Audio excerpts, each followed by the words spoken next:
Hey, everybody, how are we doing this fine Saturday evening or Sunday morning if you're in the Philippines? Wherever you're watching from, welcome to the show tonight. So, before we get started, I do have a public service announcement because I've been remiss in relaying some information that a friend in the chat, Hoarder's Hide, has asked me to put out there for him. He's part of a group that's doing a comics for curing cancer auction, and it's actually tomorrow. And it'll be on YouTube. If you look down, if you're watching on YouTube, you can see the links down in the show description. I actually put in there where you can kind of get a preview. There is art for sale. I believe that those will be starting sometime around 1 p.m. Eastern. Let's see, what did I have here? I actually had a slide I can even show you. Unfortunately, I should have shown this to you like 2 or 3 weeks ago, and then you guys could have been sending in a few things to them as well. But it's definitely for a good cause. Several YouTube celebs are going to be hosting this tomorrow, and it's a 3-day event. We're already on day 2 here, so like I said, I dropped the ball on this one. But tomorrow are the auctions that I think most of you would be interested in. Again, starting at 1 p.m. Look for the link down in the show description on YouTube, and you'll be able to find out all the information you need on it, and hopefully tune in right before when the football games are starting here in the U.S. and also bid on a few things. So thank you for Hoarder's Hide for being patient with me to get that announcement out there. So before we get things rocking and rolling with John, I've got Jiggy is in the green room, and he is ready to join me here. So Jiggy, I know you're excited about OAX. A lot of our fans in the audience are excited about OAX, and I have an announcement that I have to make about OAX tonight. It doesn't involve you, but I figured, might as well have you on camera. No, but I'm super excited. Ever since we talked about like the idea of having an art show with the comic art fans community, like that's what I've been thinking about since you said that. And a lot of the guys from the team also on their minds, OAX. So I don't know what Bill is announcing, so I want to hear it too. Well, it's not something good, right? Well, it is good, but it's not good for those of you who haven't bought your tickets yet. And that is that I can tell you that we are at the sold out level on the VIP tickets. So what Kazra and I decided was we were going to wait till probably Monday morning to turn off the ability for people to buy the VIP tickets. Now, it's like, and I can't guarantee we'll be able to get more. That's the trick. We were kind of surprised how quick the last batch of orders came through for the ticket purchases. We're going to end up having to go back to the venue and see if we can't secure a little extra space, because it was kind of a restriction that they put on us with regards to where we wanted to host the reception. So I expect to have a definitive answer whether or not we can turn it back on for a few more sales, but it might take a couple weeks for us to get there. So there you go. Yes, he who waits is lost, says Mr. Rejek. It's true. It kind of came on. We sold about 20 VIP tickets, either couples or singles, in the last 3 days. So we kind of were thinking, we've got a few more, maybe another week to go, and we did not. So good problem to have. It's going to be a good wedding of VIP. Jeff says VIP me. Yes, Mr. Wedding is I think a couples VIP, if I'm not mistaken. So yes, Matt DiTullio, he's going to be in the nice. VIP. Yeah, we've got a lot of people who are in the chat who are going to be joining us for the VIP reception on Friday night. But yeah, it's coming together nicely, and you think that maybe the tickets would sell more heavily and hot closer to the show, but that's definitely not been the case. So number one Marvel fans VIP. Human Spider says they wish they can go. Yes. What did Marcus say? VIPs get Domino's pizza versus Little Caesars. Everybody gets the same pizza on Saturday night, Marcus, at the auction. So there you have it. But Jiggy's going to be at the VIP, as well as several of his artists, and so it's going to be a good time. That's really what the VIP reception is all about: getting to hang out with the artist guests and the exhibitors. And like we said, we were capping the VIP ticket sales at 150, and we're actually a little over that. But since I wasn't able to kind of prep everybody for that, we decided, all right, another like 36, 40 hours, whatever it is, until we'll turn it off, and then there you go. Samuel Rojas says he's not allowed in the state of Florida until 2040. My goodness, I can't imagine what you did, but I do hope OAX is around when you're allowed back in.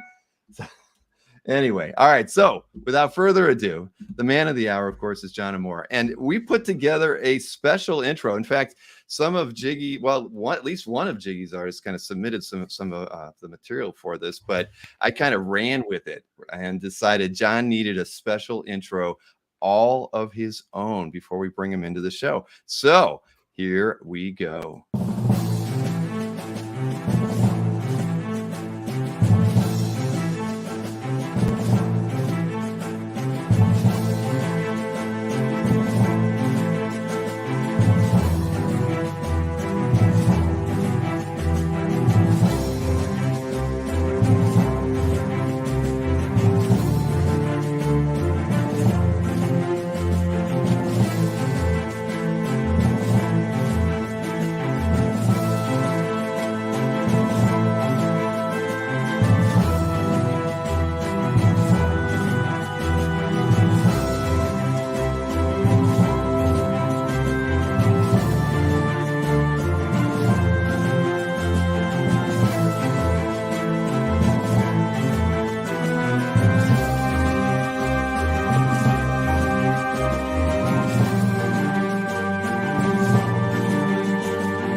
There you go. How's that for an introduction?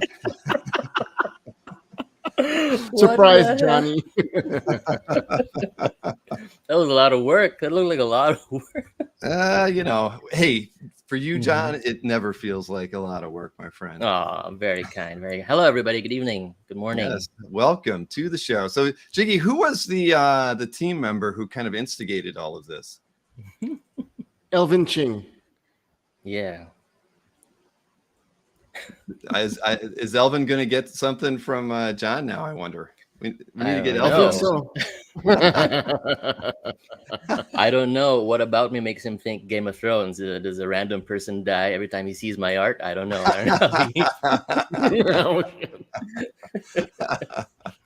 Well, I don't know. But I ran with it. I found some music, appropriate music, and tried to put together something a little epic for you, John. But welcome back to the show. Impeccable work. Good job, Bill. Yes, thank you. And thank you, Elvin, for all of that. Swan Dog says, hello, John. Thanks, Bill. Yeah, no, my pleasure, Jiggy. Hey, whenever your guys need a little pick-me-up before the show, as part of the intro. What was that? I do want to say that Robbie was like, hey, can I join the stream? And then John goes, no, it's a solo show. This is about me right now, big brother. Well, hopefully, is he in the chat? I mean, I didn't notice if he's so spurned he's not even going to show up. Nah, he said he was going to show up. He's just probably handling breakfast for the kids. I believe, or I hurt his feelings. Either way, there he is. Never mind. He's here. Hey, Rob. Hey, Rob. Well, so yes, we've had you on before. We've done the art sale with your brother. We've been on numerous group shows in the past, but a solo show is what we've got on tap tonight. And I heard, rather than doing the usual selection of artwork examples and things from your past, like we've done with a lot of other solo shows that we've done, you've picked out special photographs and images and things like that we're going to be showing tonight. So a little different. Yeah, it was upon, I believe it was yours or Jiggy's suggestion, or both of you in cahoots with each other. But before we jump into that, if you don't mind, Jiggy, should we talk about the prints real quick? Thank you for those joining us tonight. So if you're picking up a piece from John wanted to give away a special print to those who gets a piece. So you want to show it, John? Yeah, I will be showing you guys 10 pieces over the course of this stream, and whoever gets a piece also gets one of these 3 prints. Now, we haven't decided yet if it's going to be your choice or my choice or our choice, but I guess we can decide that here.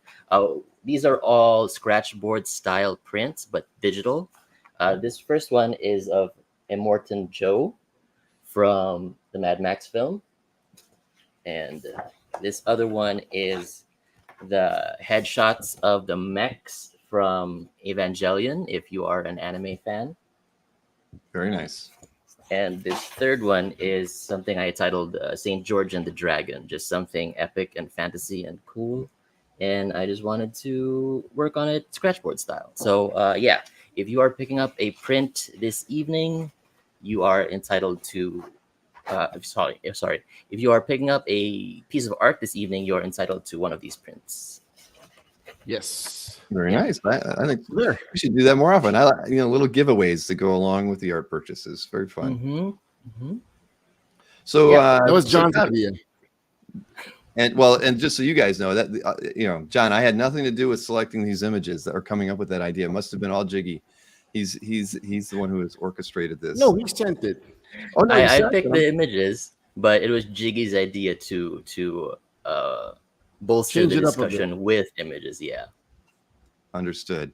No, that's cool, man. So what have you been up to? So we haven't the show you did with your brother was what, like 6 months ago. So that's we haven't really talked. Has it been 6 Was it months? that far back? It feels like 6 months Wow. to me. Are you gonna tell me it was Yeah, 2 it months is. ago? It does. Don't tell me that, because I'm gonna, I might as well just go back to bed and sleep another 9 hours. Well, it feels that way. I don't know. You've done some scratchboard stuff digitally. What else you been working on, John? I have a weekly webtoon series called Urban Animal, and I've been working on that since 2018, and we are in the final season, so we'll be wrapping up sometime next year. And yeah, that's really the main gig for the past 5 years. So once that's over, I don't know what I'm gonna do. I have a couple of irons in the fire, but nothing I can really talk about just yet. Maybe you shouldn't have set an end point for the web comic. I mean, at the end of the day, you could have just kept working on it and then always had something to do. Yeah, that's an option too. Except we actually had an ending to the story in mind, even when we began. So we want physical books to actually be finite, just so the story actually feels complete. But Sure. that works for some people. Hopefully, it works for us. Yeah. Jeff Wedding's giving me a hard time. He says it was 2 days ago. I know that's not right. But well, I think we should probably start off by looking at some of these hand-selected images by you, John, before we dive into the art sale side of things. Like you said, we've got 10 pieces of art for sale and only 15 slides of images here. So it's going to be an interesting show tonight, I think. But hopefully, there's audience participation, throwing us some curveballs throughout this. But here, let me go ahead and share the screen with the slideshow that we've got here. Yeah. Yeah, I didn't get this one, John. This is from Bram Stoker's Dracula. Mhm. And a lot of people have different favorite movies. Mine is this. And every time somebody asks me my top 10 favorites, I find, even though I barely remember when I first saw it, all I remember is that I was definitely too young to see it the first time. I was like under 10 years old. That's partially Robbie's fault for letting me see it. I was definitely too young.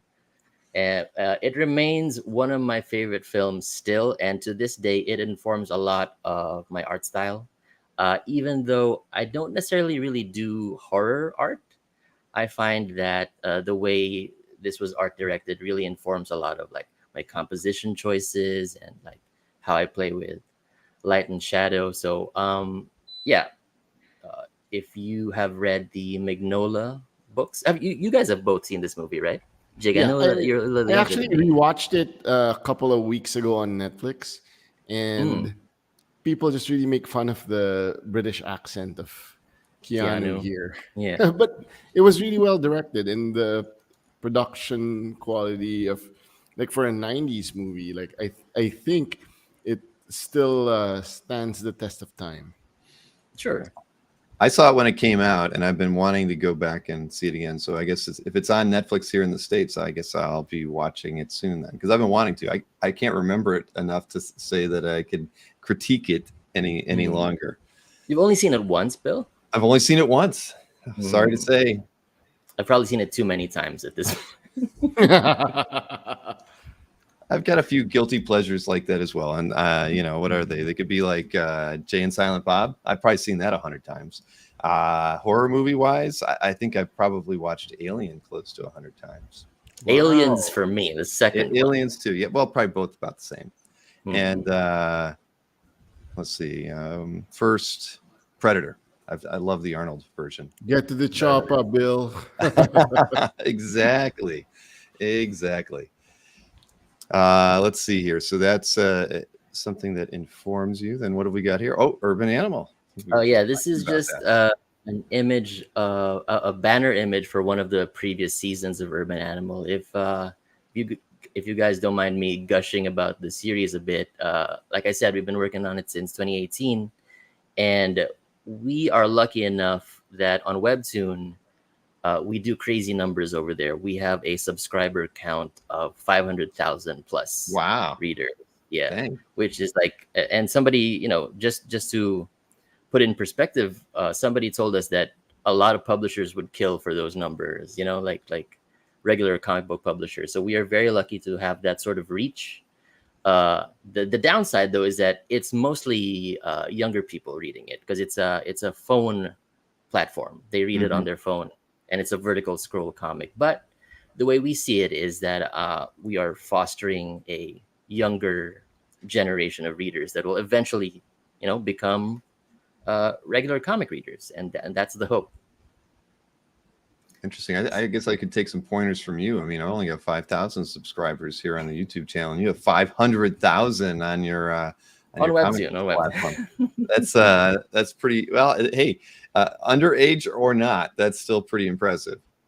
Well, it's not underage, folks. It's like John that style, his art genius, and his way of storytelling. That this is where you can see it. It's a completely digital comic, and it is a teen horror drama adventure. So it's a lot of if you're a Buffy the Vampire Slayer fan, it's a lot of the same energy with my co-writer Justin Jordan. John, do you have like codes for Webtoons that you can give away, like codes, like a free trial that you have yourself? Well, the app is completely free, and anybody who just installs the app can read Urban Animal for free. You don't need to pay for anything. The only thing people pay for is being able to read 3 episodes ahead every week. So that's why our deadline is so grueling, because we always need to stay like 3 weeks ahead of whatever is coming out. So and it's a weekly comic, so it's pretty challenging. So what is the name of the app then? Is that Webtoon? It really is Webtoons. Webtoons and is Toon spelled? Toon. Yeah. TONS. All right. So there you go, everybody. Download Webtoons from your, and I assume it's on iOS and Android. Yeah. There you go. I'm gonna have to do it now. I want to read it. It's good stuff, if I may say so myself. Hey, Robbie said in the chat that if we want to alternate images of John's artwork with photos of his prepubescent years, I've got a lot of them here. So that's another reason why we didn't send in the link to the show tonight, because. And I think the Game of, like Marcus said it earlier, thus the Game of Thrones theme is a house divided. Exactly. What do you think your guys' Game of Thrones houses would be, hypothetically speaking? Because I've got dibs on Bolton. House of Amore for me. House of Amore. Yeah. I never took sides in all of that. I was rooting for everybody. House of Amore.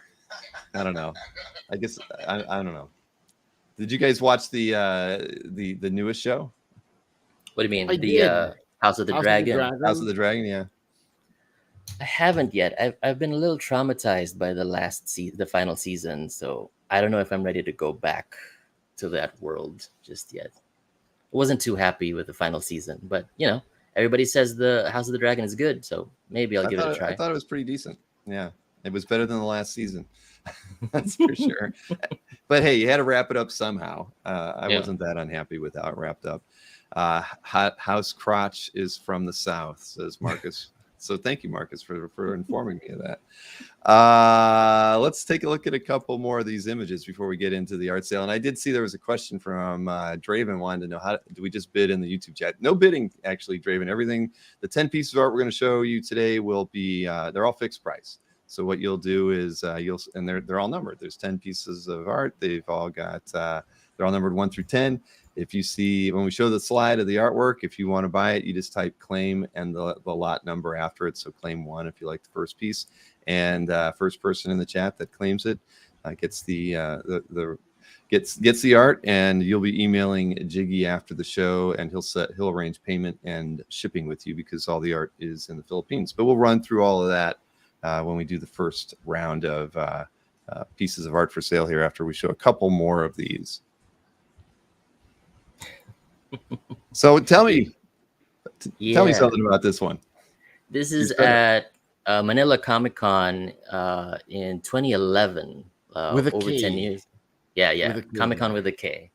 Over 10 years ago, and this is when I was selling very ash cans, very crude old versions of Urban Animal that I drew in college. So this is a story that I've been working on for a really long time. Anyway, this is my wife in the middle, all colorful, and this is the legendary Budget Tan, creator of Trece, on the left, having just purchased a couple of copies for him and his group. He had a separate table, I believe, with Kadjo, his co-creator, over there also. And I believe, I'm not sure what photos you're showing, but I believe I also met Jiggy for the first time at this same show. Is that accurate, Jig? It's somewhere there. It's somewhere in the photos. You'll see it later. Yeah, I could fast forward to it, but it's a very young Jiggy. It's like I had that number 10 in this order. It's only number 3. So everybody is just going to have to wait and wonder what a young Jiggy looks like.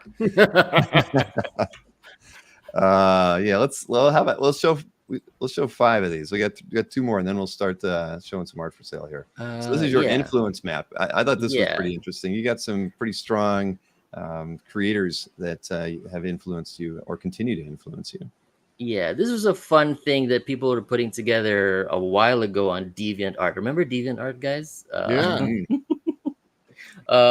But these are my biggest influences, and the rule of the meme, I guess, is that the biggest image should be your personal biggest influence. Now, I don't necessarily know if anybody who likes my art will see any of this in my line, but this is just how I feel. This is what I feel has influenced me the most. So Stuart Immonen in the middle, Arthur Adams to the left there. I'm gonna stop saying what positions are, but like Arthur Adams with monsters and beautiful girls, that just tends to be like a lot of the energy of my style.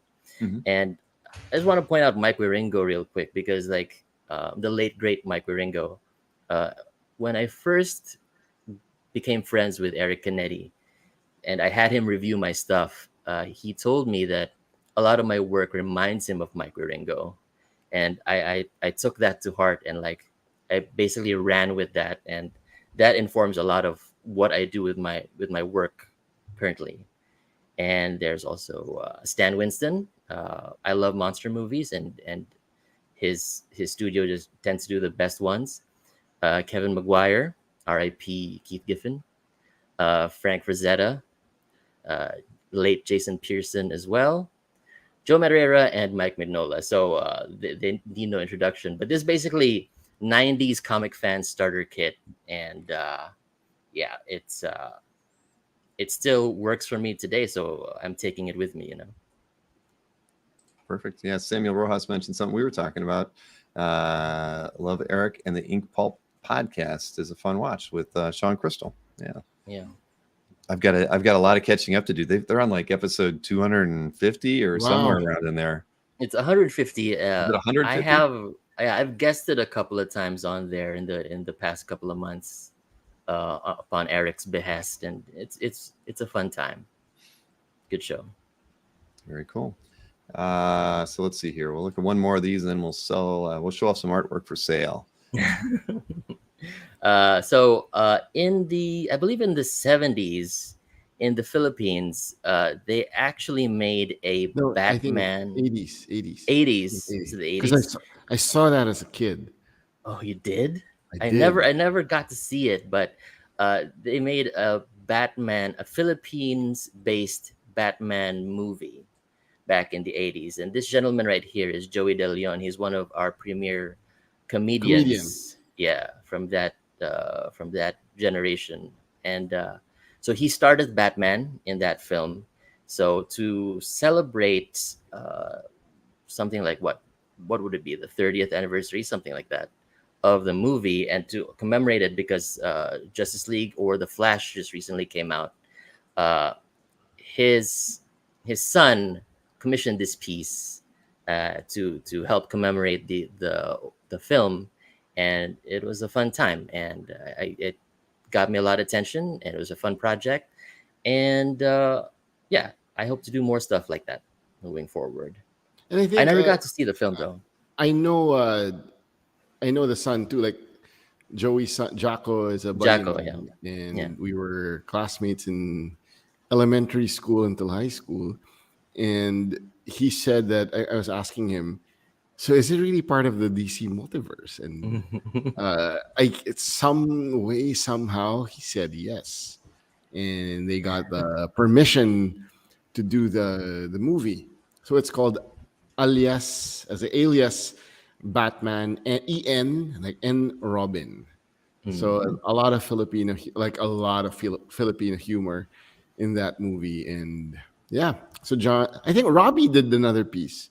Yeah, he did. And when Yeah. this movie came out in the 80s, apparently it was huge in the Philippines. So this was fun. How does one see it today? It's fun. It's still funny. I don't think anybody can see it today. Where is it? There are anywhere? clips. That's about it, though, huh? It's a Okay. classic.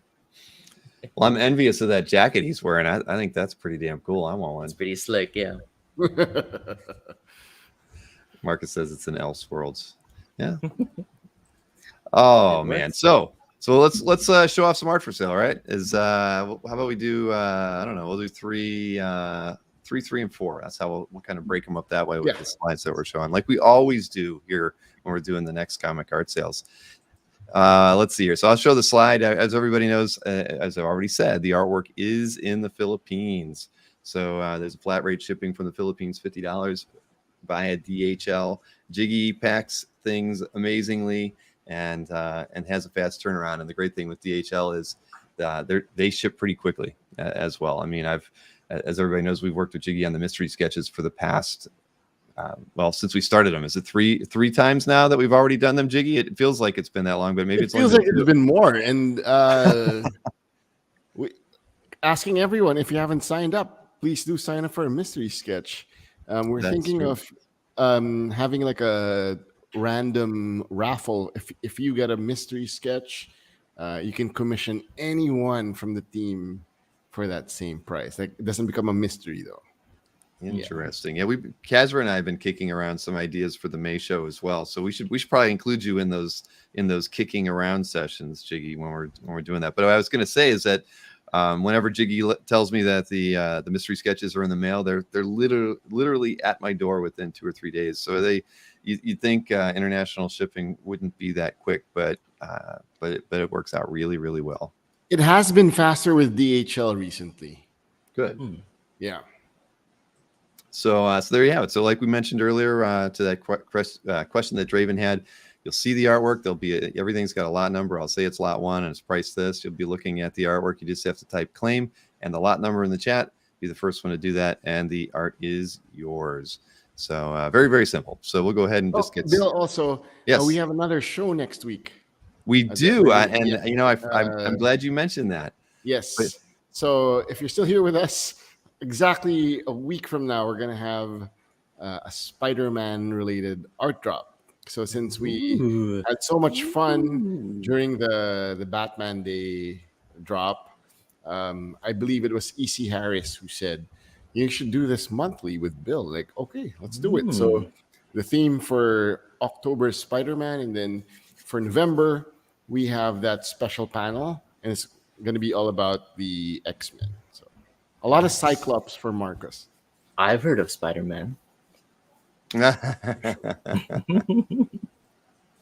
Yeah, that's Spider-Man's going to be a lot of fun without question.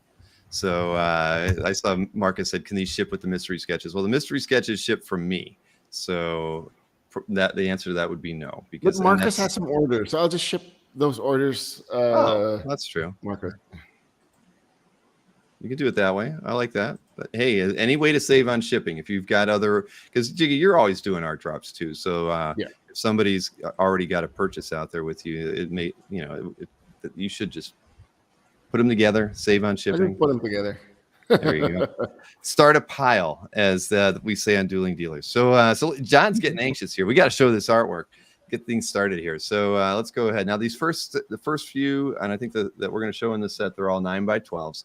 So lot number 1 is 9x12, like I mentioned, and it's a Vampirella piece, and priced at $200. The same cost as the 9x12s in the mystery sketch, ironically enough. Yeah. So think of it as a sample of a mystery sketch from John. Exactly. John is one of the team members from Next Comic Art who is participating in the mystery sketch, and I'll have to dig up the link for that. I can put that I should put that as part of the show too, maybe. But I'll do that a little bit later. So yes, Vampirella up first. So are you a Vampy fan? Well, you said you're a horror fan, so I guess that fits right into your love for horror. I am, and I'm especially a fan of. I never got to read it per se, but the design of the original Vampirella from Draculon, where she still had wings. Most of the time in the comics now, she doesn't really have wings anymore, and I feel like it's a more complete look when she's drawn this way. But Sure, very cool. And I know you like drawing bats and birds. How many bats, John? from past shows, I know this. Don't ask me that. Nice wings, says Marcus. And Human Spider said they found some clips from that Batman movie that they're talking about. I'm gonna dig around after the show myself. Thank you, Human Spider, for letting me know. That is screen tone on her hair. Oh, wow. Yeah, Mr. Easy Go Lucky asking about the zip. I didn't even notice that. Yeah. And the boots as well on her boots. How did you cut that? Very, very meticulously. Wow. That's crazy. Well, that one, the zip is an element in your toolbox, John, as we're going to see in some of the other artworks too. You do enjoy using that. It's fun. Yeah. It adds a dimension to a commission that I guess we're seeing a little bit more frequently these days, but I think it's great. Really, I mean, it just adds a little variety to the pieces. So let's see. We got lot 1 here. Lot 1's available. Let's take a look at lot number 2. This one is Mega Man on 9x12, $200 as well. So again, just like the mystery sketches, lots of fun on this one. You a fan? Of Mega Man? This isn't horror related, but you did mention gaming earlier. So yeah, I'm a 90s kid, and Robbie and I, this is one of our favorite this is one of the video games we bonded over originally. Yeah, we had a shared family computer, Nintendo, and this game was very difficult for me as a kid. Super difficult. With Bill, it's still difficult now. And initially, John wanted to call it Rockman because here in Asia, he's called Rockman. Yeah, but this is a tribute to one of my favorite game characters. Which if you've ever played the game, it's very wholesome, and you never really see this degree of battle damage to the character. So that's what I wanted to add to it, and it just feels more gritty, and yeah, he's a Astro Boy, I guess, analog. Yeah, this game frustrated me a whole lot. Oh yeah, for sure. Like Sonic, it always did too. I hated those games with a passion. I watched my kids play it because I couldn't stand it. But no, I mean that's cool. And Swan Dog asked, "What's zip?" Do you want to give him the scoop on what Zipatone is, John? Is it there with you, John? You want to show it? It's it's in a high shelf that I can't get to right now. It's because it's buried under some stuff. But simple definition is it is a dot pattern on some sticker paper, and depending on the kind of zipatone you use, the dot pattern is either more or less dense, making the gray either darker gray or lighter gray. So depending on what you want to use on your art, that's what you stick onto the art, and then you slice around that. So in this case, for the grays in his helmet and gun and arms and legs, I stuck the paper on the art and then I sliced around the face and other stuff. It took a while, but I think the final effect looks pretty good. Oh, definitely. And Zipatone's been around for a while. It was really common in the 70s and maybe into the early 80s, and then I don't know. I don't think they were producing it for a while, so a lot of people didn't use it. And then, but a lot of artists are kind of gravitating back to using Zipatone, which is cool. Mm-hmm. And again, it's an old style technique that adds just again a bit of depth and dimension that you'd have to work at in a different way if you're doing it all traditionally. But so yeah, these are nice, really, really cool. Thanks for that question, Swan Dog 1343. So we got let's see here. Lot 2 is available, and then lot 3. This will be a Catwoman on 9x12, and this one's priced at $200 as well. And there's no zip on this one, at least as far as I can see. Yeah, you do get the Batman cape. Yes. Just stark black and white, no zips on this. And I've been thinking about these pieces a lot more recently, especially the newer illustrations, where I want to sneak some sort of narrative and not just do a regular pinup. So this is, I guess, Catwoman in a moment of she's being candid and relaxed, and she doesn't realize Batman's actually there. And it's a little threatening, but it's also a little sexy. Yeah. So where did you start with this illustration? Hi to Harvey Taliba, by the way. I started with a signature in the bottom. You knew where you wanted your name to go, and everything followed after that. Yeah. Hey, what up, Derek? CTHC for Life's watching. Thanks for watching. Or maybe she Good does know. Yeah, that's true, Marcus. Oh, maybe. good point. Yes. See, Marcus is writing his own narrative for this piece. I like it. Yeah, Batman is the master sneaker. So, all right, lot 3 is out there as well. Why don't we switch back to some of the photos, or well, I don't even know if we're gonna have photos next slide because I don't remember what the order is on these. But let's take a look. Oh, this one's gonna break everybody's heart, I think. Oh, John sent this a couple of days ago on the chat. So when I send new pieces of art like people have been working on, and John goes American Psycho. Because we've got some really good artists, if you don't mind me saying. I'm really proud to be part of that stable. We've got Mannix just painting on a piece of paper the size of the side of a barn, and JP putting every single character on one sheet sometimes, and it's such a fun group of people. Don't worry, Robbie. You're one of the best as well.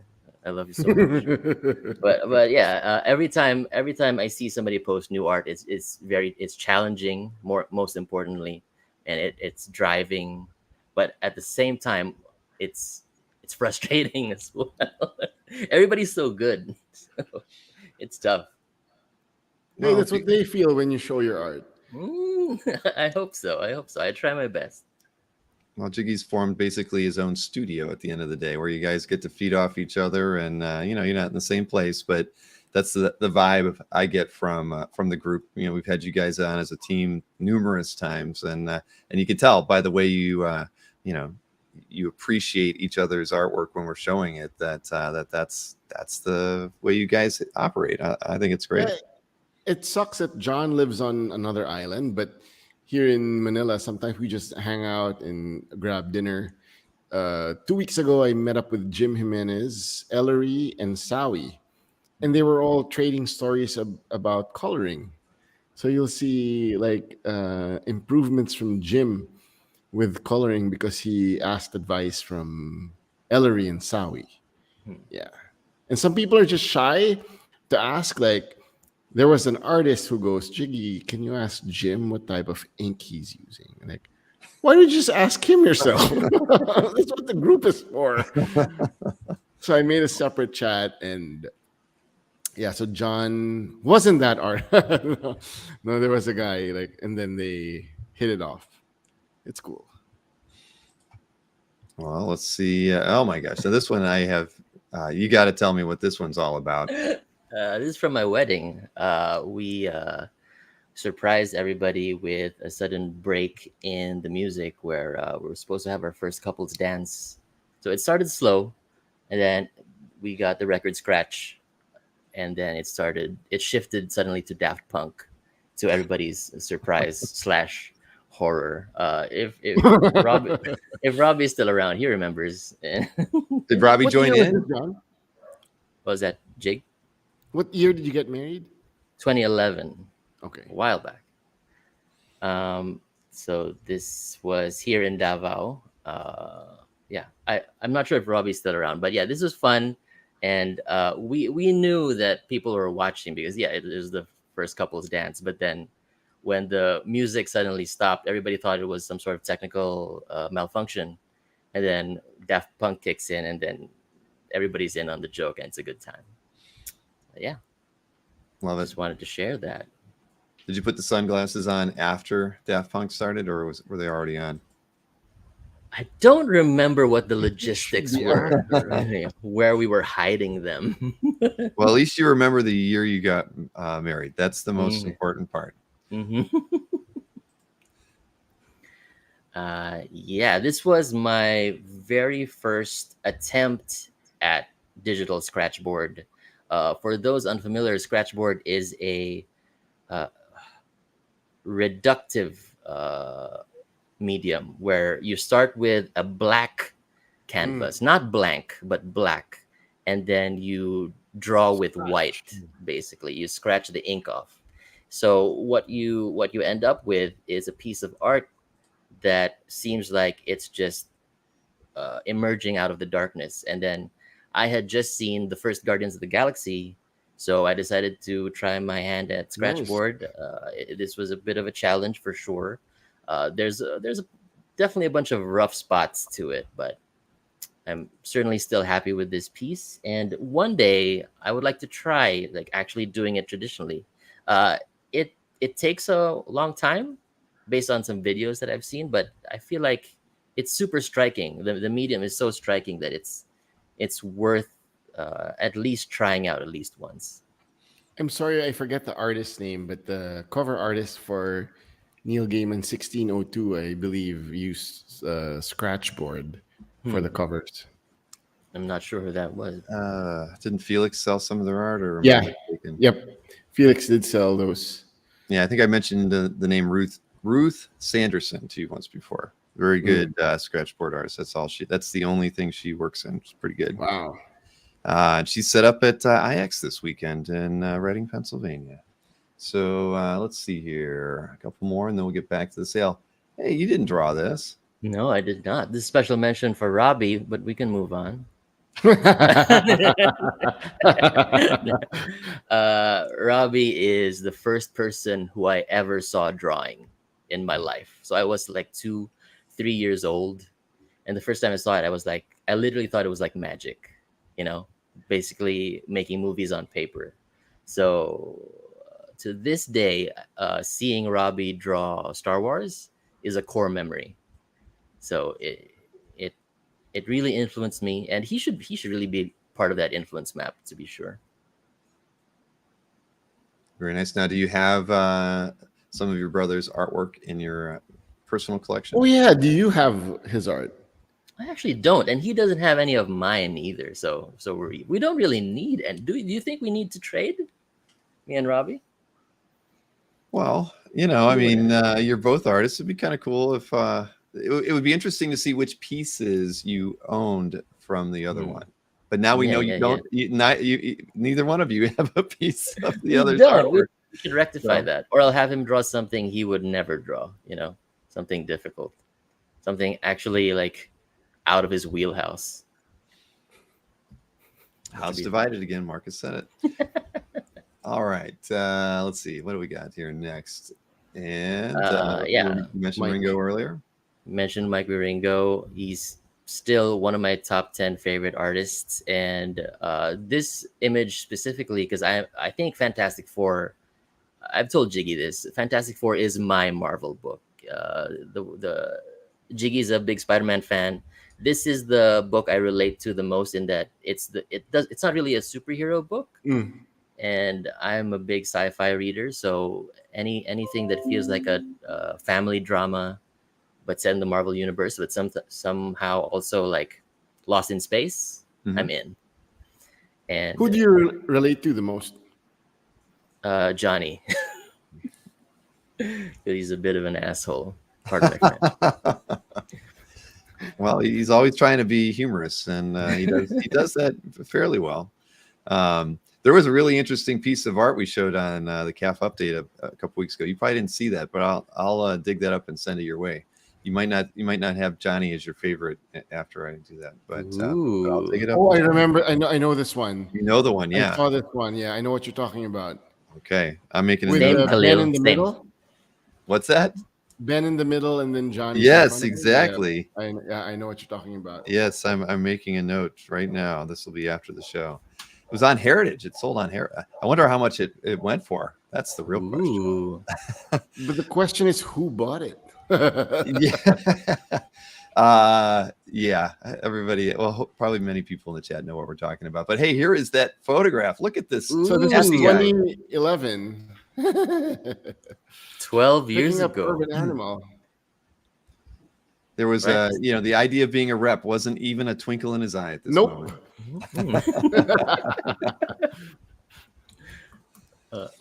So the question is, describe this first meeting. I'm assuming this is the first meeting. We can move on. I don't remember if you told me if you liked what you read or not. I did. Okay. Why do you think I got you, John? Oh, I thought it was for my winning personality, but man, long time ago. Long time. Well, Human Spider, I did not buy the artwork. I'm just letting you know. I did not. I just let everybody know it was available. But you don't look any different, dude. You don't look any different. You just have more stubble. Different glasses. Yeah. It's the only real change. But you look exactly the same. Thank you. Still a young man. But now, back then, were you digital or traditional at this point? 2011, I was still working mainly traditionally. I really started switching to digital in like 2015, 2016, because that's when I was starting to just speed up my output. And was it like the 365 project you did? Was that started doing digital? No, I started doing digital 2015, just mainly doing inks. And then in 2017 was when I decided I needed to learn how to color. So then in 2017, I just decided to draw every single character every day for a couple of years. And, based on my urban animal work, I think I've at least gotten better at coloring, but I still love the traditional medium. It just feels more fulfilling in some ways. Digital is there's going to be arguments forever, but digital is super useful if you just want to put something out quickly, right? But like, I will always love traditional art. Let's move on, Bill. I had to highlight that one, Jiggy. Come on. If we can't get the prepubescent, photographs of John and whatnot, we got to go after something with you. What can you do? Man. All right. And hey, Khalil mentioned this earlier and I missed it. He said that Wade and Wieringo FF run was one of his favorite in comics ever. Yeah. What up, Khalil? Nice to see Khalil here as well. All right, we'll go back to the sale here. We'll show 3 more of those, and then we'll go back to these images. I don't think we have any more early photos of Jiggy though, so Thank that's a God. shame. I All can right, look this now. so let's see, where are we switching to? We're switching to 11 by 17s now, and so this is lot 4, priced at $300, and this one's definitely got some zip in it. Different. I guess we can see some different variations in the quality of the zip as far as the shading that's going on in there. And Demona? Yeah, this is from Demona. Gargoyles. Correct. Yes. Okay. I've been a fan of this cartoon series every time ever since it came out. What was that? Early 90s, Jig? Maybe And mid 90s. mid 90s. Are you happy with the announcement of the live action? I was just about to mention that I drew this, and then less than 12 hours later, they made the announcement that it was going to be a live action thing. So I was like, it's a sign. I should do more of this stuff. Really enjoyable. Demona is fun to draw because it's such a striking design, and I love drawing her for the same reason I love drawing Vampirella. It's just that that whole harpy femme fatale motif. And a gargoyle and a gargoyle. Turns out it's a fun thing to draw. So this is, very nice. And I'm sorry I didn't know the gargoyle reference. I really, It's a fun show, Bill. It's Check it one out. of those few shows that my kids never watched, so I never got to see it, and then I never watched it on my own. And But now the voice acting was superb. Goliath was Keith David. yeah. Xanatos was the bad guy, John, right? And he was Yeah. voiced by Riker, Jonathan Frakes. Jonathan Frakes. And Hudson was Ed Asner, if I'm not mistaken. Jeez, that's a pretty damn good lineup. And Right now you make me want to watch. I'm gonna have was to watch. the detective Ming-Na, John? I believe so. And then this girl, Demona, was voiced by Marina Sirtis, or Sirtis, whatever her last name is, also from Star Trek. Right. Ooh. Human Spider says it's on Disney Plus. Oh, that'll be easy. I am a subscriber. So okay. Well, now I know where to find it. Let's see here. Okay. Well, cool. This one is still available. Lot 4, $300, 11 by 17. Demona. And then let's go over here to lot number 5. Character I think many people are also familiar with. It's a Voodoo on 11 by 17, priced at $350. And I like this one. I love the fact that you put that little outline around the figure. I just think it kind of helps things pop a little bit. It doesn't need a background. Just by adding that little bit, it just helps lift the character right off the page. So this is really well done. This was, I guess, is an homage to that classic Travis Charest cover of Wildcats where Voodoo is removing the mask. She's in a seated position in that original cover. And I always found it super interesting whenever I was still reading the book. Like the fact, I believe the story behind it, I don't remember the specifics anymore, but she's apparently half Damon Knight herself. And it just made for a cool image. So any excuse to draw a hot lady and a monster, this just worked out. Yeah, no. If I could draw, that's probably what I would be working on. At least the hot lady side, maybe the monster. I don't know, but no, very well done on this one. Thank you. The texture on the monster was super fun to do as well. I could do that forever. I love that part. Well, even in the top of her costume there. Yeah, it's cool, man. Mm-hmm. Thank you. So let's see. Lot 5 is still there at $350, and then lot 6. This is it's entitled Endgame Steve on this one. So this one's a $375. Thor's hammer in this one. It's on 11 by 17. It's inspired by obscure film called Endgame Avengers. Was that any good? It was all right. It's a kids movie, I think. It had toys in it, but no. In all seriousness, that was probably the last movie I saw in the theater before the pandemic, and I haven't been to a cinema since, really. And I still remember to this day the crowd cheer whenever he picked up the hammer. Oh yeah. It added a wrinkle to my brain as to like the power of pure nerd fandom. I don't know if when I cheered when it happened. It was Thor's hammer, but at the end of the day, yeah, that was like the big moment. I do know what you're saying. And Marcus says very Simonson, and we're I didn't catch it at first, but now that I kind of see that the billowy smoke and energy behind him, and the just the angle that you put the character, it's like, yeah, it does have a little Simonson vibe going on there. Yeah. And I wanted to really sell just how bright the hammer gets by breaking up the outline around Steve, Yeah. where it's just a suggestion of shape at that point. So if this were to be in color, pretty much that entire midsection area would be pure white, I think. This was fun to do. Really wonderful work here. Thanks, man. Absolutely. So let's see here. So this is lot 6, price $375, and we're going to switch back and take a look at a few more interesting tidbits from John's own pre-selected, personally selected things that have influenced him. And now it's over to D&D, which was a big influence on me as well. Yeah, I'm a dungeon master. So, Bill, you mentioned that you used to play, or you still play. Jiggy, I believe, has never played, to my No, I knowledge. haven't. And I took this picture because somebody in my game group rolled a natural 18 and pretty much saved the entire party from dying to a dragon's breath. And we just decided to take a picture to commemorate it.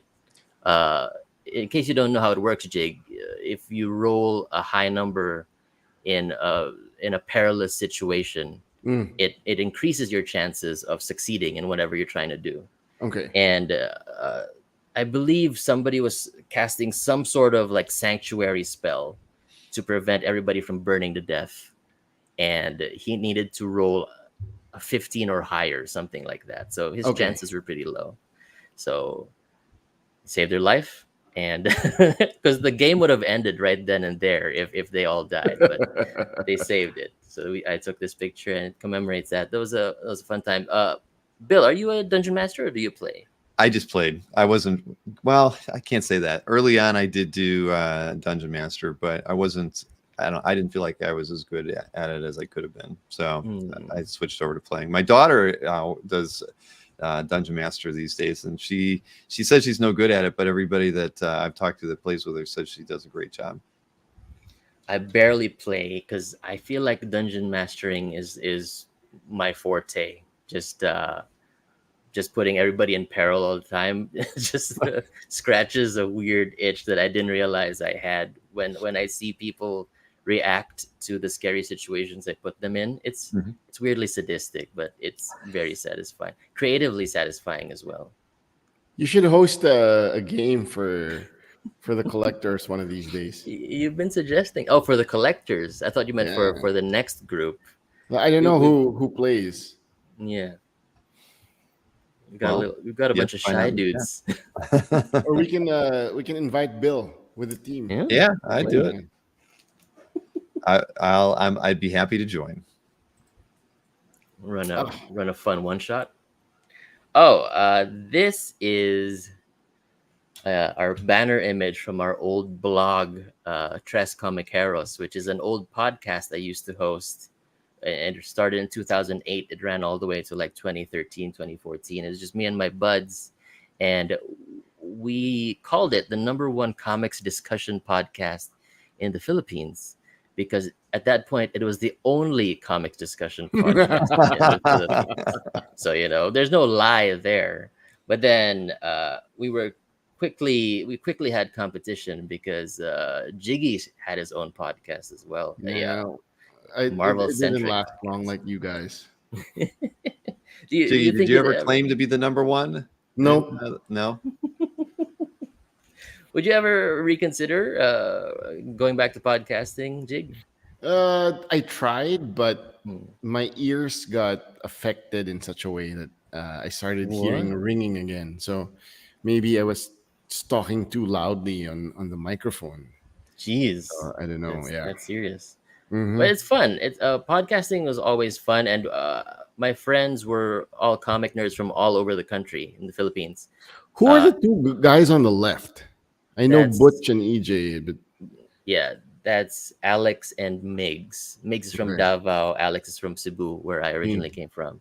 And as much as I love these guys, and we're still friends to this day, it was hell to schedule because everybody's got their own lives, and that's always the regular difficulty when running a podcast. And like everybody is still a comics fan, and everybody still talks comics. It's just that it's too difficult to put a show together. But maybe Mhm. eventually it might come back, or a different version of it would come back. Who knows? Never say never. Well, was it actually the five of you all on at one time? Is that how you worked it? Well, it was called Tres Comiqueros, but like it started with only three of us, but eventually it would balloon to a cast of five every now and depending on what we were talking about. Well, even getting three people together regularly isn't that easy. So. Yeah, absolutely. You're talking to a dungeon master, so I know. I know. Let's see here. Now, this one, I was like, I have no idea. I see a band in the background, and Mhm. you're signing, and it looks like it's your scratch board art. Yeah.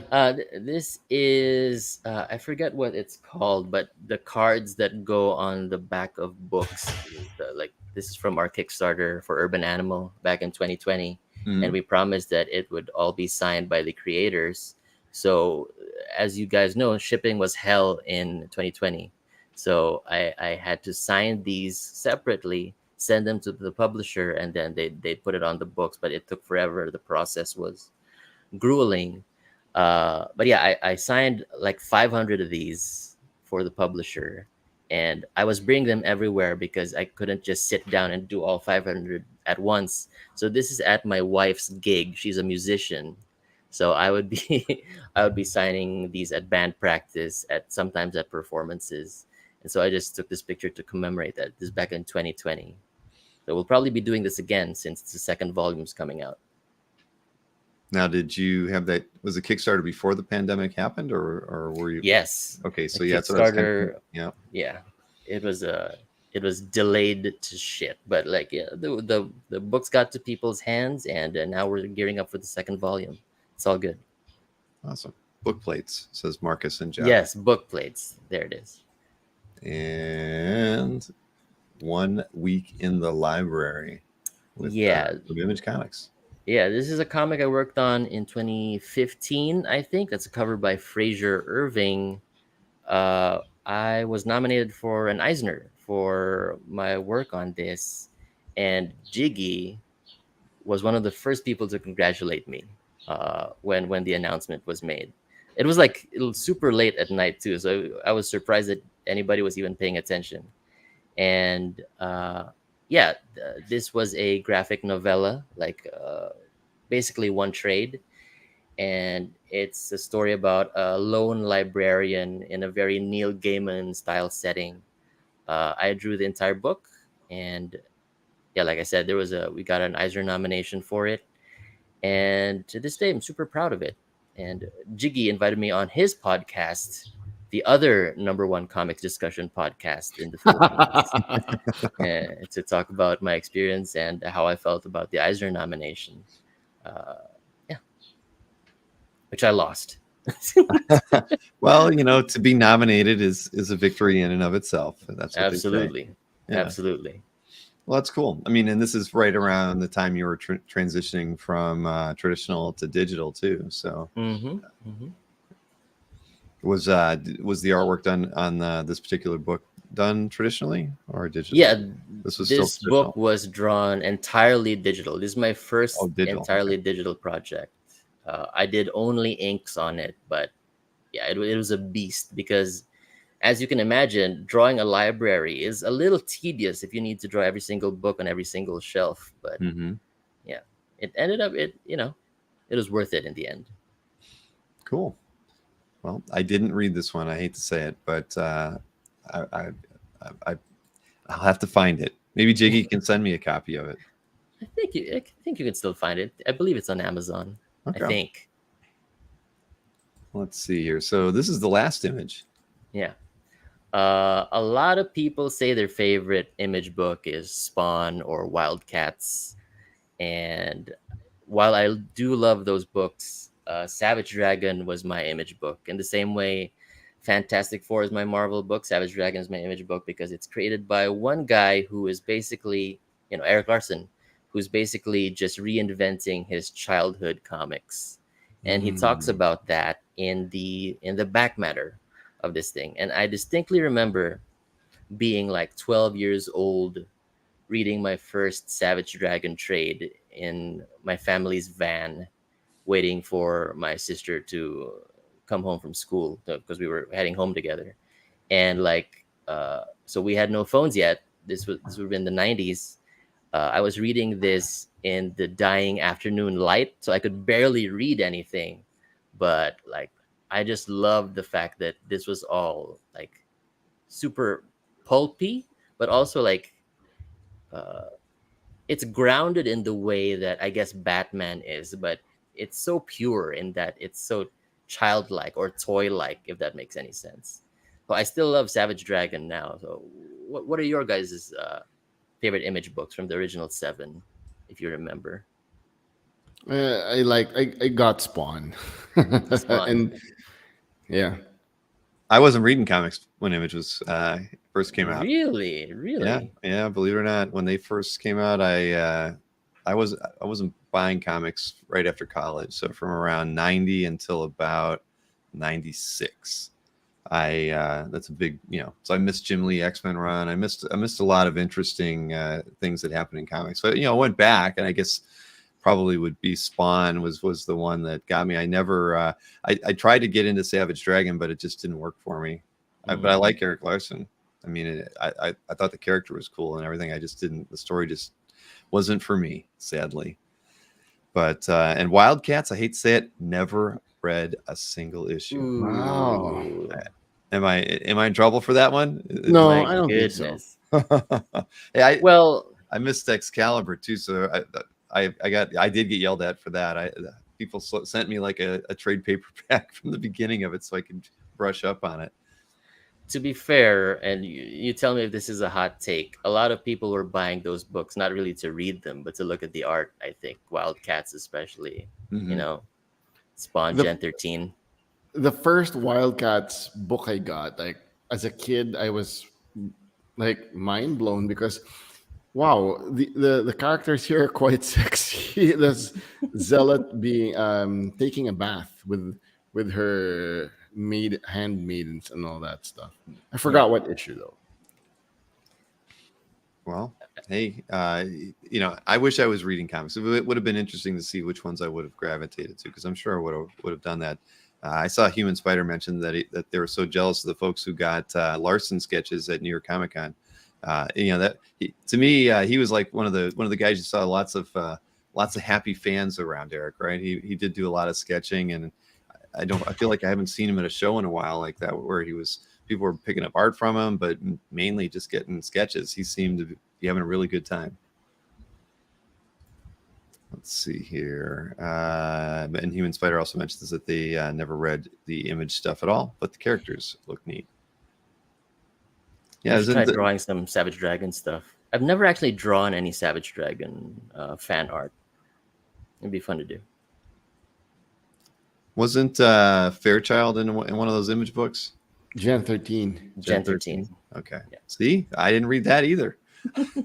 So I know the character. I've seen enough art. I think I've sold enough art from a Fairchild in the last couple of years, but yeah, never. I didn't read any Gen 13 either, Bill. Ooh, So you I'm missed out. there with you.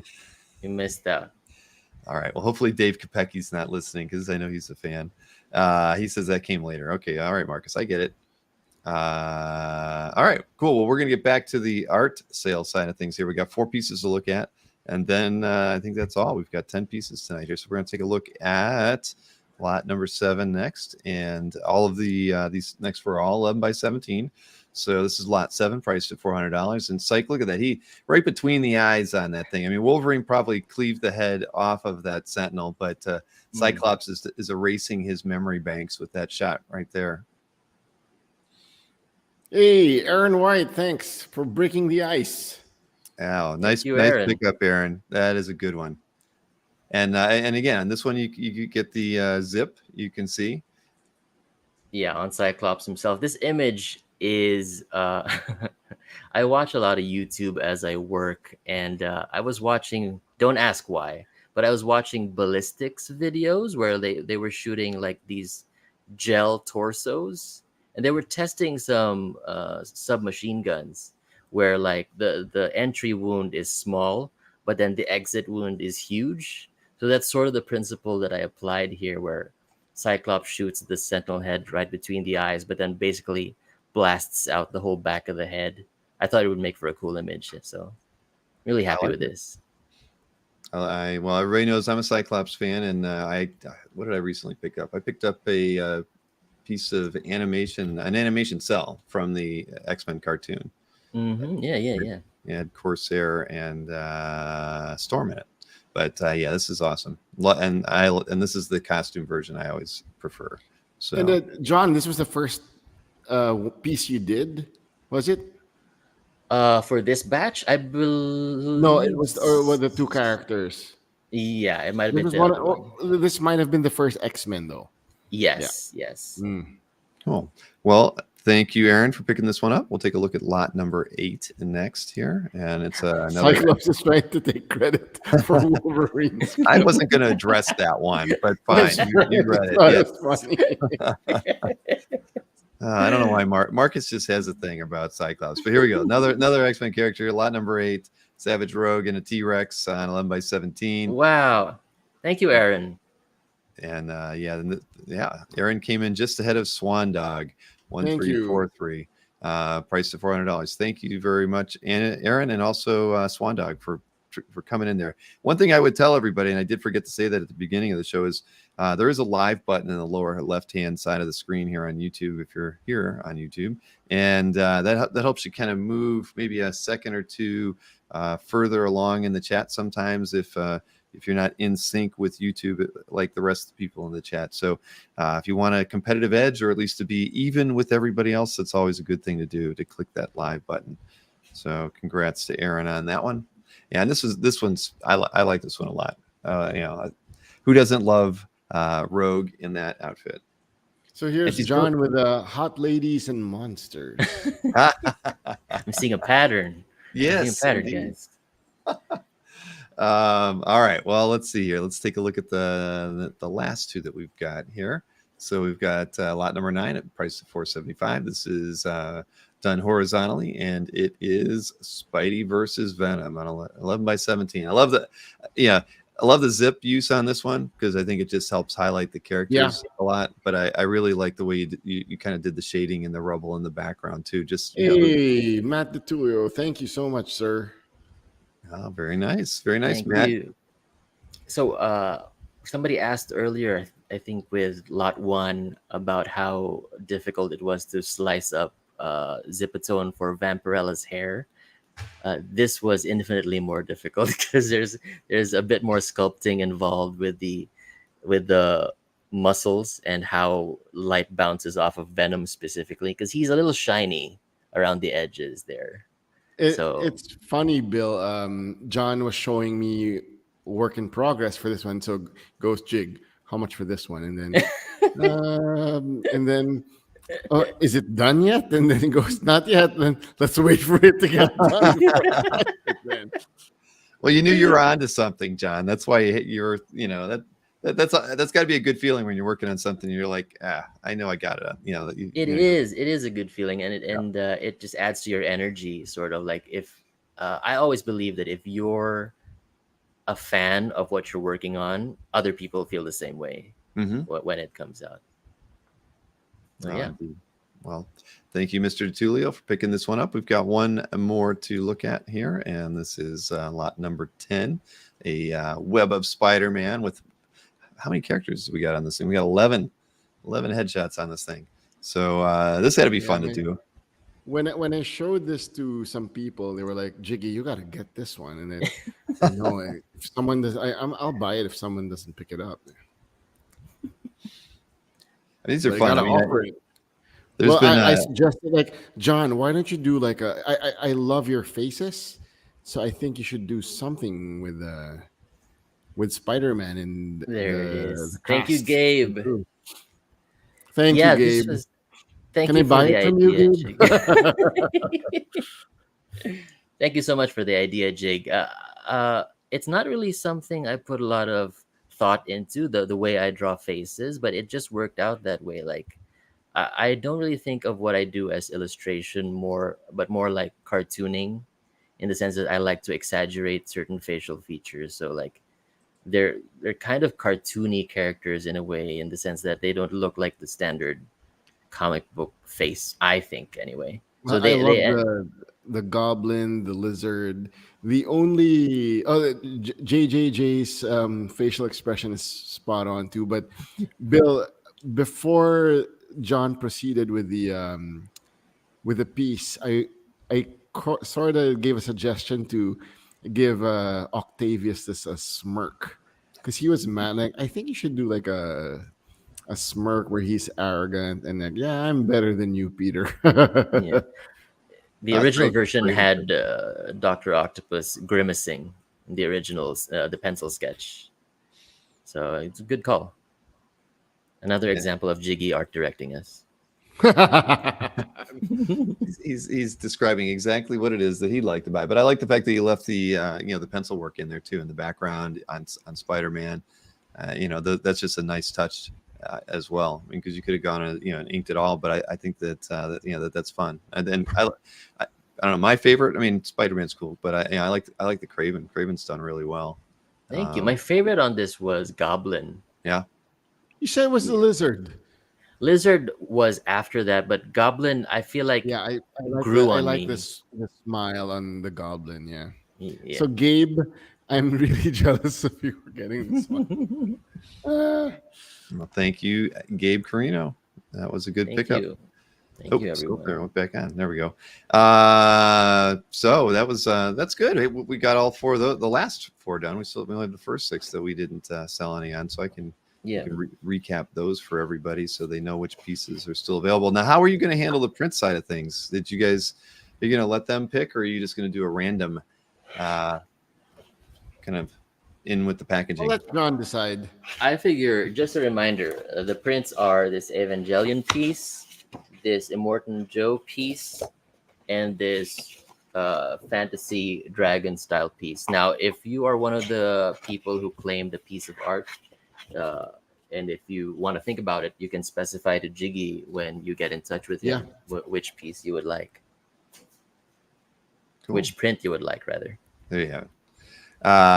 So why don't we let's recap them, right? Let's see what six didn't sell, and these will be going up on the website, I assume, Jiggy, if they're not picked up during the show.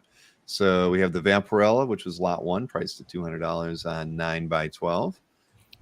And then we had lot 2, which was Mega Man on 9x12 as well, priced $200, just the same as the mystery sketch over at Comic Art Live, everybody. And then we have lot 3, Catwoman with Batman's cape behind her. Does she know he's there while she's undressing or not? You can write your own ending to this one. $200. Hey, Khalil, thank you. We got a claim. Oh, thank you. Very good, Khalil. Khalil's a gamer, I guess. I didn't know that about you, Khalil. And we apparently have the same Fantastic Four run, the Wade Ringo. So that's right. So here we go. Lot 3 is at $200, and then we've got lot 4, which is on 11x17. Demona, which is from Gargoyles. Now I know, priced at $300 on 11x17. Gargoyle on a gargoyle. We have not had one of those before. And then we've got Voodoo in this one. Thanks, Jewish Dragons. Claim Catwoman. Oh, fantastic. Thank you, thank Jewish you, JD. Dragons. And thank you for doing that for me, you guys, because I can't see the chat while I'm doing the slides. So Khalil's 44. So there you go, right in the sweet spot for being good at Mega Man. Or Anyway, Jewish Dragons, thank you so much. So here we go. Lot 5, we have Voodoo priced at $350 on 11 by 17. And then the last one we've got tonight is Lot 6, priced at $375. It's End Game Steve on 11 by 17 as well. So there you have it. That's our recap for tonight. Another good piece. So John, I mean, knowing that you do a lot of work, digitally these days, how do you feel switching back to doing traditional pieces like the ones that we did here? I mean, is that something you kind of get yourself in a mindset and then just crank through them, and or how do you get yourself ready for doing traditional pieces after being non-traditional? Thanks, Aaron. Sorry, before I don't want to cut, but Aaron wanted the Captain America as well. Oh wow! Thank you so much, Aaron. Thank you, Aaron. Bill, your question was, how do I get ready for a traditional piece? Yeah, because I mean, and it's not like you can't just jump in and do it, but No. But like you said, you're working on deadlines that they're on the Webtoons book, and that being something that's as grueling as that, that's something you're jumping into non-traditionally, doing it digitally. So is it just as easy to just kind of switch back to doing traditional work without having to do a lot of warming up or something? I mean, as far as like getting ready for it? Well, yes and no. It's a lot of the same muscle memory, I feel, but something I always feel is missing when I'm working digital is the sound. The sound of the nib or the pen scratching the paper. I had this weird thing a few years ago where I was hoping there was an app somewhere that incorporated some sort of ASMR that captured the scratch of the They're selling stylus. like a protective, like some protective screen. Yeah. That gives you that feeling. Did you buy that one? No, I didn't know about that until now. But I'm saying, like, I was always hoping that there was an app somewhere that emulated the scratch of a nib on paper. And then I realized I should just go back to traditional if I missed that. When I'm working digital, I always have music playing or some video playing, and it's a little distracting sometimes. But when I work purely traditional, the room is quiet, and it's the middle of the night. All I hear are the voices, and it's pretty good. It works out. When I'm about to sleep, like John's just started waking up and working.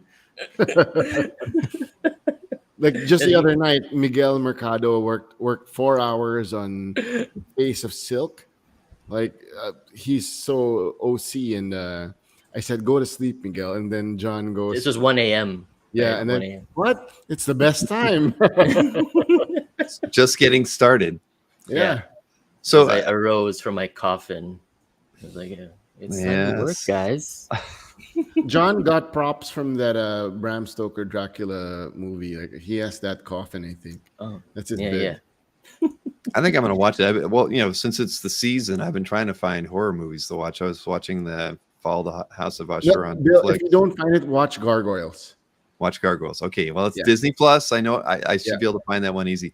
But John, I mean, I was curious. I'm actually looking at the picture of Jiggy again. I don't know why, but with the urban animal traditional artwork that you were doing back then, do you still own the originals to all that stuff? I mean, when you were going to shows like that, were you selling any of the originals at that time? Yeah, there's one on the website, like the first transformation scene is available on nextcomicart.com. Yeah. Well, we didn't tell anybody that they should go to nextcomicart.com and sign up for the mailing list. Yeah. That's something we usually remind everybody of. So sign up. If you're not on Jiggy's mailing list, you need to go over to nextcomicart.com and sign up for the wonderful emails that Jiggy sends out maybe once a week. But Human Spider 2007, we got a Spider-Man art drop next week, and we show our previews and teases on the mailing list. True. That is true. And if Jiggy, tell me if this is okay to announce, but I have 3 commission slots open. If that's all right to announce. We can, yeah. So what are the commission sizes and prices? So people 9 know. by 12, 11 by 17. If you're interested, email me and we'll we'll have you sorted out. Mm-hmm. Very, very good. Marvel fan, number one Marvel fan, says John needs to go to Coppola's Winery. A lot of Dracula props on display there. Ooh.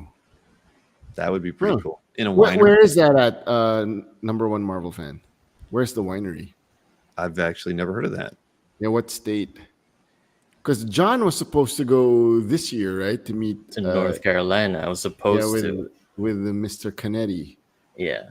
Got too busy around that time of year. Derek, there will be 2099 versions. In the Spidey show next Saturday at 9. Yeah, that's going to be a lot of fun.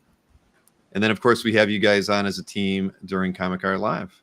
That we'll have Ellery do like the Price is Right. And is I'm busy working on a Spider-Man piece for next week as we speak. So Oh, sorry. Aaron messaged me at nextcomicart@gmail.com. Yes, sorry. I was actually just trying to find it again. There we go. Right there. Nextcomicart@gmail.com is how to get in touch with Jiggy. And of course, anybody who bought artwork tonight, that's what we want you to do before the night is over for you, or the morning, wherever you are watching this. Elvin and Ching is in the house. So Elvin, thanks for that intro. The John Amor show. I hope was Elvin here when we played it? That's the thing. That's the thing. You may have to go back and watch the intro. I embellished your intro just a little bit, Elvin, just a teensy bit. But yeah, anybody who picked up any of the artworks today, whether it's Jewish Dragons or Khalil or Aaron or Matt or Gabe, those three prints that John is holding up right there. When you contact Jiggy, please let him know which of the prints you want. So Matt said he was an anime fan, so he's gonna get that Ava piece. Yeah. Mm-hmm. Very, very cool. And like we talked about earlier, we do have the mystery sketch going on right now. And I don't have, here, I can throw a link in the chat so everybody's got it. I'll link it in the show description once we're all done here as well. But I think 15 artists from Next Comic Art are participating in that. Is that correct, G? Or did I miscount? I think 20. Is it 20? See, then I really did miscount. I know it was the biggest list that we've got of artists, but yes, you probably that's. Bill, can you show a preview for next week? Can I show up? Oh yeah, please do. So I didn't know if you'd have anything. Here, let me go full screen for you. Here we go. Yeah, so beautiful. Previously, Mannix made a mistake. Like, he thought he made a mistake. Like, he shaded Spidey like reverse, and then ML goes, "That's Webman." Like. So Mannix proceeded to do the Webman piece. So there. I believe Marcus it's pronounced might ask, "Got Mannix?" Right on cue. Got Mannix? Well, we got Mannix. Oh yeah, no, it's going to be a lot of fun on that show, a Spidey show, and then I can't wait to see what everybody turns up. As far as the artwork they're going to pull together for that one. But do you know which artists are going to be joining us next week? Ellery will be there for sure. John will be there. Mannix, JP. I think we previewed one of the JP pieces earlier, and there's another one that's just gonna blow your mind if you're a Spider-Man, the animated series fan. Yeah. Oh, which one? The original Spider-Verse. That one? Yeah, that one. So towards the end of the series, there was the original Spider-Verse. I think I know which one you're talking about. Yeah. So if you want to refresh your memory, go watch it on Disney Plus. A lot of Disney. I'm probably going to end up plugs. Yeah. Should I show the preview like a tease? Why not? Come on, we want to get everybody excited for it. But you can't claim it. You cannot claim it. No, you have to claim it during the show next week. Yeah, JP. How do you sit on all this stuff, Jiggy, and not share it with people? You just keep it all to yourself, don't you? I know. So here we go. Ooh. From JP. I asked him you got to put in Stan Lee, because he kind of flirted with Madame Web, since Madame Web was voiced by Stan's wife. I didn't know that. Well, that looked pretty cool. I mean, we have a few Spider-Man fans out there, so A couple, yeah. And of course, And it's hard for me you might end up not to release these pieces. Like, yeah. Also, just a little to break the kayfabe a little bit. Jiggy is like telling us in the next chat. He was like, "Guys, we had a really good Batman show, but I really love Spider-Man. Right? Don't let me down, guys. Your next comic art membership is on the line. You got to do well." No, Aaron, we won't be going to Singapore. We're going to Tokyo Comic Con, which happens at that time.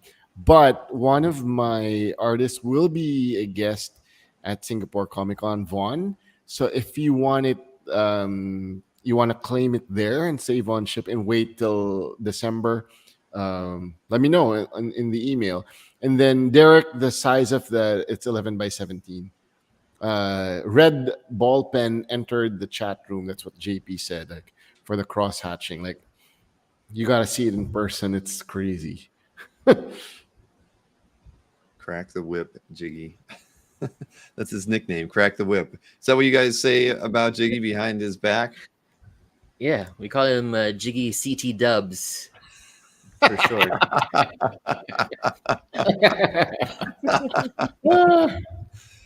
Oh boy. Should I show another Mannix, Bill? Just yeah. Why not? Why not? Why not? Well, you heard everybody was trying to get me to get a Mannix Dueling Dealers artwork done.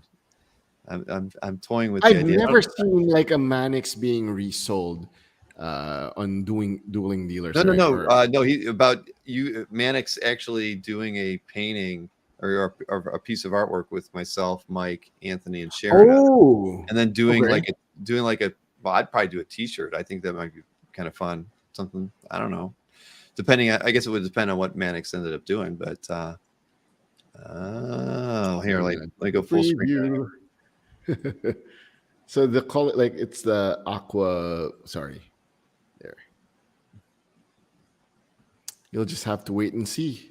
This is 10 feet by 8 feet. Yeah, piece.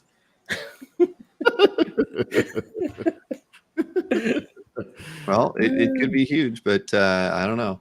Well, that's cool, man. I think we're going to end up having a really fun show next week. It's always fun when we get like 6 or 8 people on screen. So I know we're going to have a good time next Saturday night at 9. Yeah. So, all right. Well, John, thank you for doing this. This was a lot of fun. Thank you, gentlemen. Thank you, everybody in the chat. Thank you, Bill, and thanks everyone for watching and for claiming. Thank you. Absolutely. So those other 4 pieces will end up on nextcomicart.com probably later tonight. So for those of you watching the show afterwards, head on over to nextcomicart.com and pick them up if you're so inclined. Yeah, Jewish Dragons, please don't forget to email me. We haven't met an email, I believe. So, and reminder, one last time, just showing it on the screen. If you claimed any artwork, nextcomicart.com. nextcomicart@gmail.com for those email addresses, and do it tonight. Don't wait till tomorrow. All right, everybody, have a wonderful evening. Thank you for tuning in, and we'll be. I don't have a show on Monday, so you guys won't see me until Tuesday. So